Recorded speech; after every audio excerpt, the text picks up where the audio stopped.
Hello, my name is Satre. I'm a longtime English professor at Carroll, and thanks for clicking in to join me today. When the alumni office called and asked me if I would be willing to read a few of Sister Annette Moran's poems for this Carroll Spirit Weekend, I was so pleased and deeply, deeply honored. Annette was my colleague, my dear friend, and she's also a grounding, guiding force at Carroll still. So let's start. Here are two poems by Annette. The first one I'm going to read is about teaching, and the second one is about learning. So the first one is called For My Students. I would give you a red kite in a blue sky, a dawn-colored rose, and all the blue bonnets a field could hold. But no, all I have is this, loneliness embraced, an opening to grace, a letting go of you too dear to be possessed. I love this poem. For me, it reminds me that as much as we want to give our students knowledge or information, what we really have to provide is a genuine connection with our students. And that includes realizing that every student's process is different, and that they are, each of them, too dear to be possessed. Okay, the second poem I'm going to read is titled Jonah. This one, as I said, I think is about learning. Jonah. There are some things the belly of a whale can teach you. It wasn't a very pleasant experience to be thrown into the sea and swallowed. But there are things that the darkness could not teach. It took something simpler. It took a little shade tree dying in a desert to understand the magnitude of love. So for me, this poem is important because it suggests that learning comes in all shapes and sizes. It might be a huge, profound experience where you were swallowed by a whale. And it also might be that you learn something that's most profound through some more subtle, more quiet encounter. Annette taught theology at Carroll from 1995 to 2007, but it wouldn't be true to say that Annette was at Carroll for only 12 years. She remains such a force at our college still. We, faculty, staff, administration, often call upon her, what I would call her quiet spunk, and also her wisdom as we navigate our current times. And I'm sure many of you also recall things that Annette told you, things that came up in your classes and in your conferences with her. And maybe especially those of you who are lucky enough to take her courses, Women Mystics or Sin and Grace in Film and Fiction. But now back to a few more of her poems. I'm reading these from a collection of Annette's writing. It's called A Woman at the Well. And it was really hard to select just a few of these to share with you, but the ones that I've chosen reflect on different facets of what I would call perhaps Annette's favorite subject, which was grace. This next poem has no title. Its first few words are this gray day. This gray sky. This gray sky looks somber, but it should celebrate. Tree in the corner need not be so sad, and the funny brown sparrow should do a jig of joy, because my love for you has made this gray day holy, this cold day of a little snow. And here's another poem about perhaps where grace comes in an unexpected, surprising form. It's called Wink Street Person. Ragged man, tall but more not than is, you fling your dirty blanket across your shoulder and walk the streets like Jesus.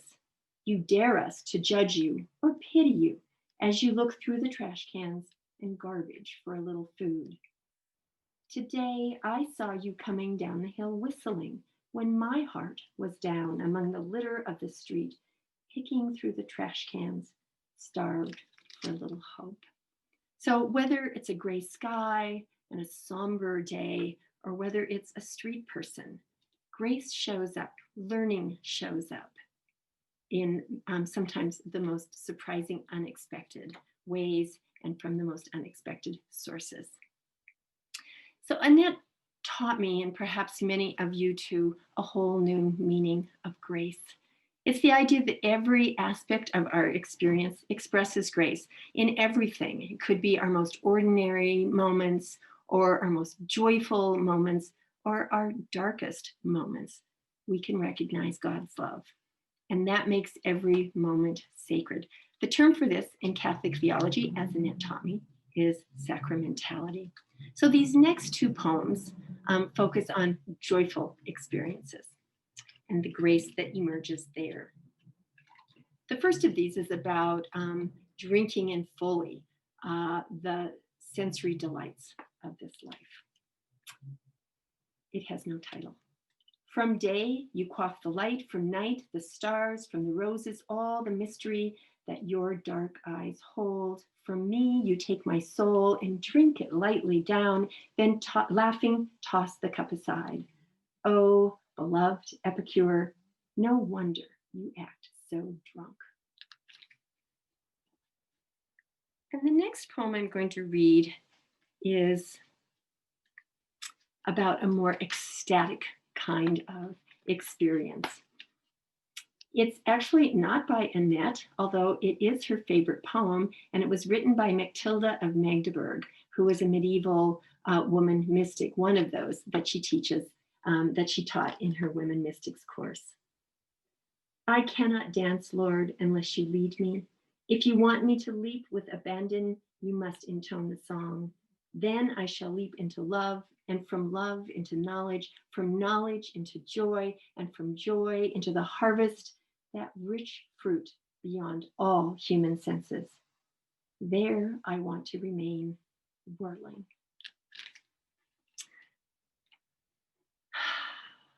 Annette was diagnosed with cancer the year after she came to Carroll, and then 11 years later, it finally took her life in 2007.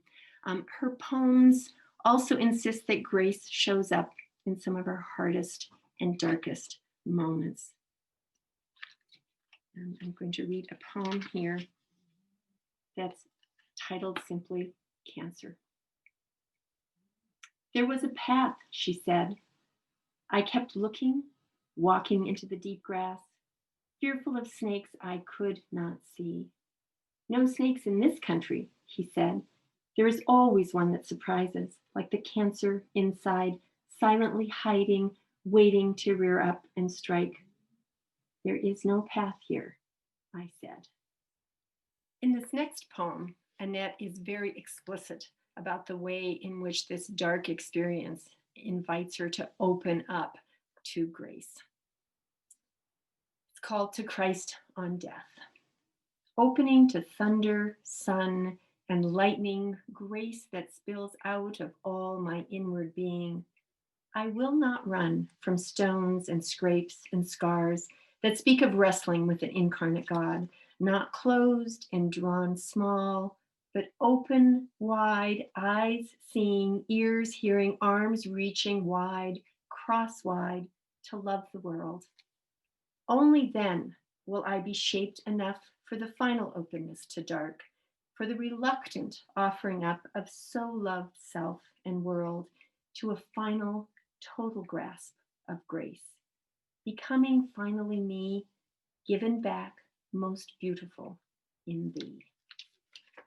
So for these last couple of poems, they both express the fact that opening to darkness and sharing her vulnerability are powerful ways that grace worked in Annette, and probably the ways that grace works in the world. And of course, all of these poems I read just vibrate with Annette's deep faith in God and in goodness, in light, and in grace.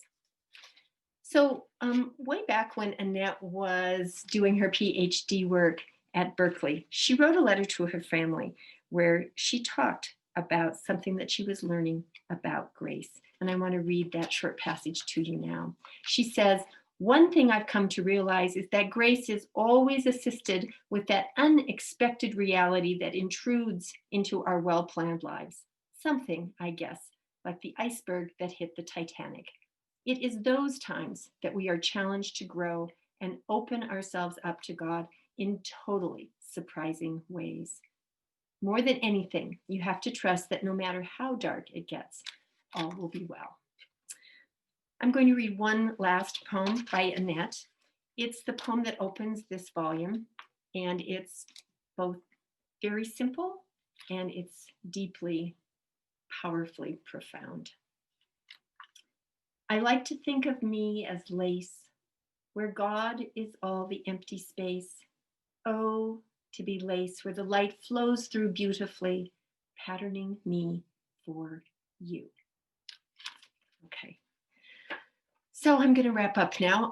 I just want to say I am so grateful that I was invited to come back to Annette's poems and to share them with you. So poetry is good medicine at any time, good medicine for our spirits. And I think Annette's poems are particularly powerful doses of this good medicine. Her confident celebration of grace is, I think, especially helpful to me as we navigate through these strange and challenging and often very difficult times. So thanks again for joining this celebration of Annette, certainly one of our Carroll saints, and of poetry, of grace. I think all these things together are super fitting for this Carroll Spirit Weekend.